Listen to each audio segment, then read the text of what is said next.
Hello and welcome to another episode of Words with Myself.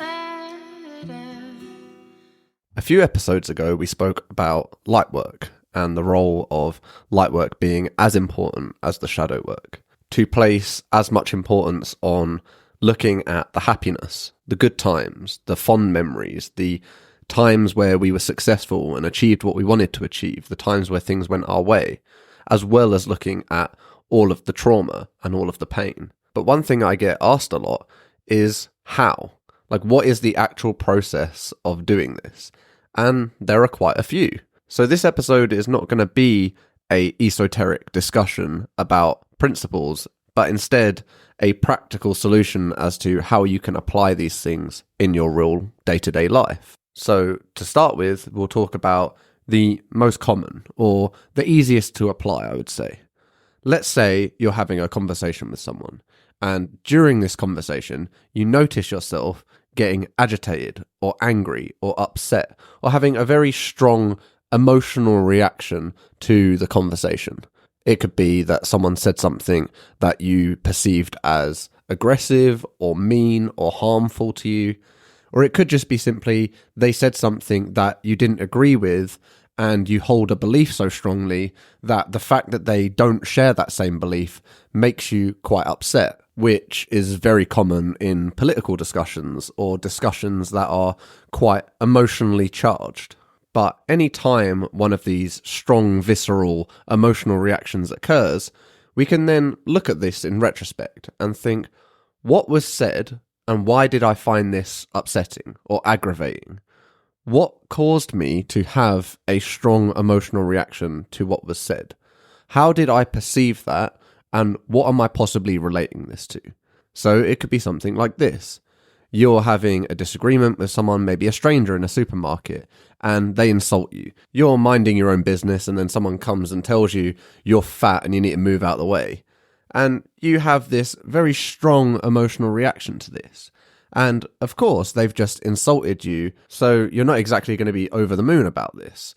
But if you analyze what happens after and your response to what was said, you might find yourself covering up or, moving your jacket to cover your waist because you feel ashamed of your body all of a sudden. You might find yourself wanting to cry or wanting to lash out and assault them. But what you notice is that you were really upset by this comment. And the reason that that comment upset you so much is likely because you believe that there is an element of truth to it.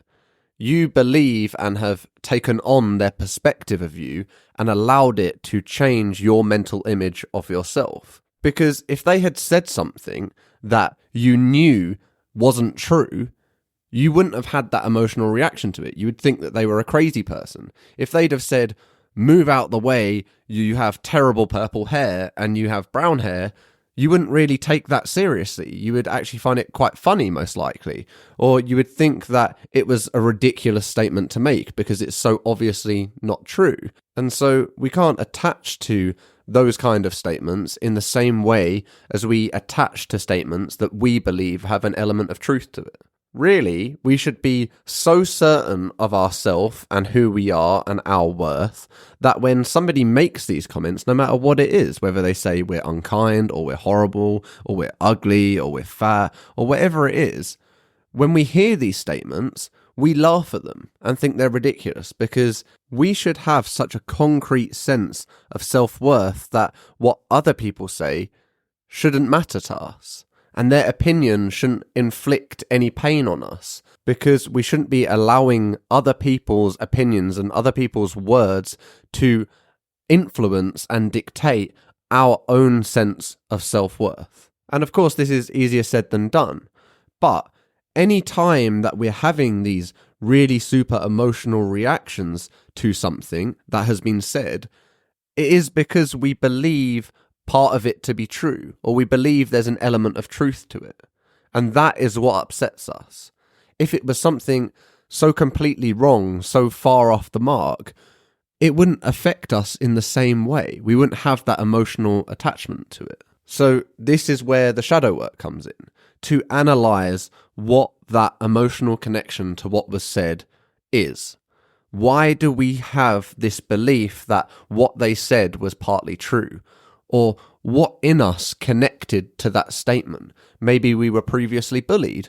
Maybe we were insulted or ridiculed when we were young. Maybe we're just incredibly self-conscious of our body. It is impossible to list all of the potential causes for that attachment, but your job as a shadow worker is to investigate why you had such an emotional connection to the statement that was made. And you will likely find parts of yourself that you have hidden or stuffed down or repressed, parts of yourself that you're ashamed of, a part of you that isn't happy with your body image, a part of you that actually wants people to appreciate you and love you and tell you that they think you are fantastic looking and amazingly attractive. And you will be surprised at how far something as simple as that can take you. In all of the situations as you are going throughout life, anytime you are realizing that you have become emotional, you can utilize this investigation technique to understand what your connection is with the event that made you upset or that got an emotional reaction to you. Anytime that you get angry or upset or hurt, that is an indicator that there is something to be investigated there, because there is a part of you that holds those beliefs, that thinks of you in that way. And as you begin to unpick this, as you begin to heal from the trauma, you notice that the things people do, the things people say, upset you less and less. And not just because you don't care about their opinion, but because you are so certain of who you are, of your worth, that someone's opinion or what they say about you holds no weight. It doesn't change your image of yourself because you already know who you are, and you're not looking for interpretations of that. You're not looking for feedback or affirmation of who you are. You know it. But sometimes it's not about what other people think or what other people say. Sometimes we've already got past this, but we still have those emotional reactions. We still have an overwhelming sense of unhappiness or uncertainty or a feeling that we're not enough or we have a hole within us. Maybe we're anxious. Maybe we're not doing something that we know we want to do and we're preventing ourselves from doing it because we have fear. And this comes in another technique, another method of investigation on why that is. And this method involves playing out scenarios. And I'm sure we all do this, and sometimes, or most of the time, to our detriment. But when we focus it in, we can actually utilize this tool to our benefit. And let's say we're preventing ourselves from doing something that we want to do. Maybe we're a singer and we know we need to get onto stage and sing and perform in front of people, but we are terrified that if we get up on stage, people are going to laugh at us, ridicule us, whatever. What we can do here is begin to unpick the anxiety and understand where the fear is stemming from. We can look and see, okay, why am I afraid of getting up on stage? Well, if I get up on stage, I might not be good. I might not be good enough. Maybe I make a mistake or make a fool of myself. Maybe people laugh at me. Maybe people hate me. Maybe it gets recorded and put on the internet and I get ridiculed forever. What you can see here is a common pattern, that in this anxiety, in this fear, in all of the doubts that I have and the worst case scenarios I'm playing throughout my head, I can notice that my core fear is being judged by others in this scenario.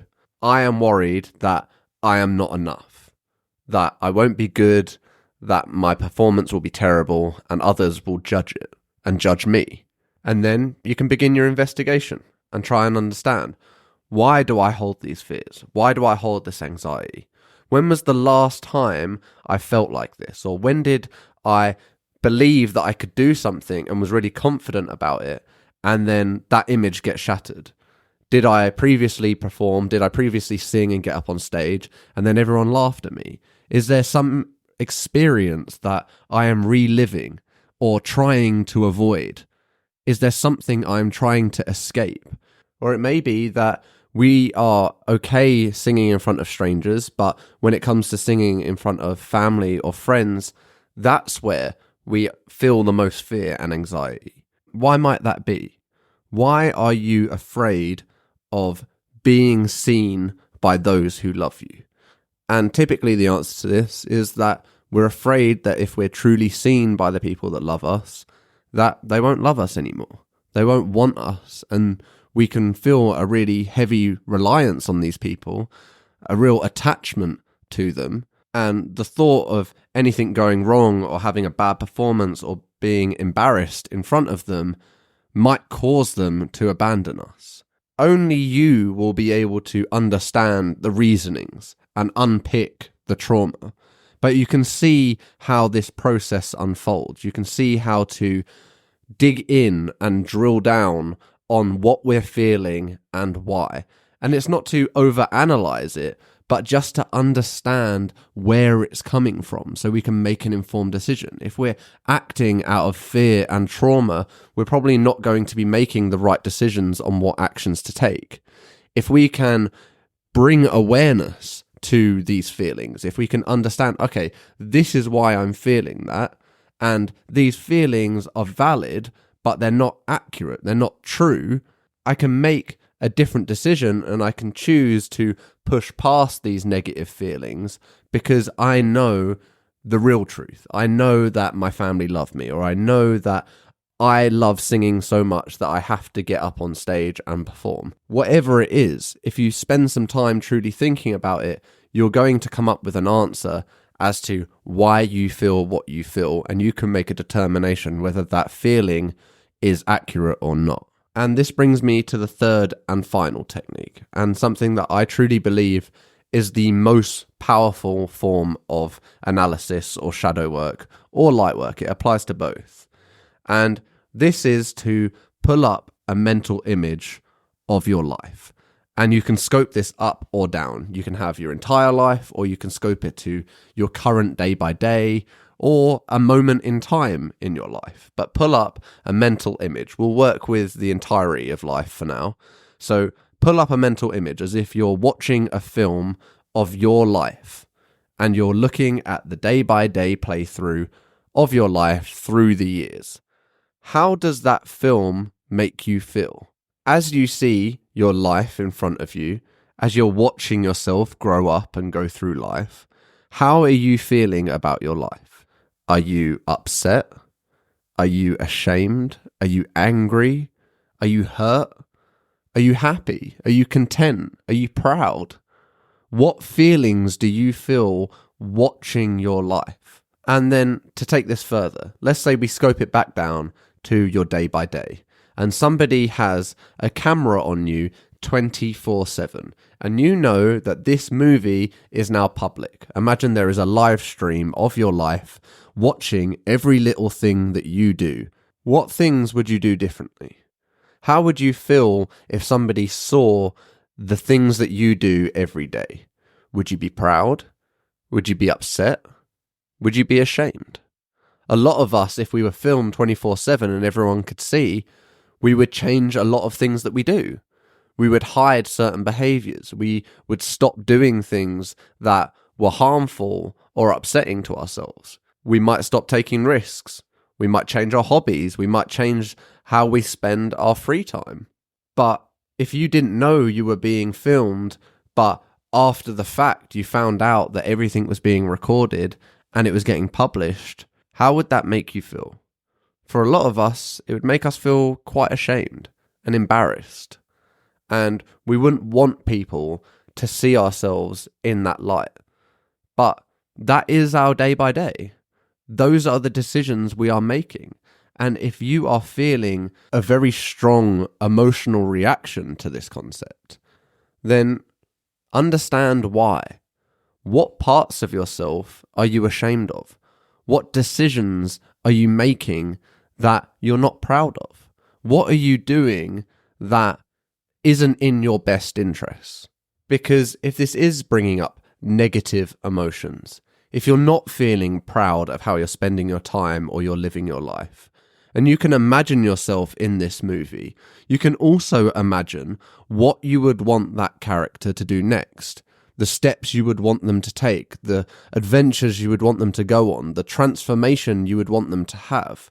And this now reveals what you want from yourself, the things that you want you to do, and the things that you are not happy with you doing. Maybe you feel like you eat too much or watch too much TV or waste too much time.